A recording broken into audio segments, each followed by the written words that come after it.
These are the things that you will receive in your kit to make your Cancer Awareness Bracelets.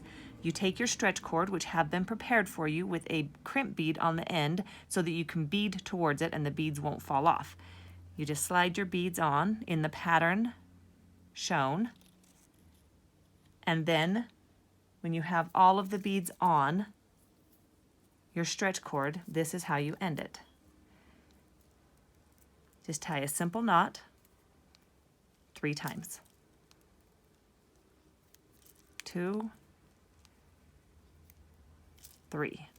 Then, using any clear fingernail polish or even super glue, small dot on the knot.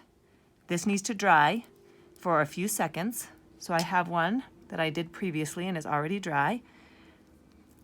Taking fingernail clippers, you then just clip off your ends here, like that, as close to the knot as possible without cutting the knot. Finished product.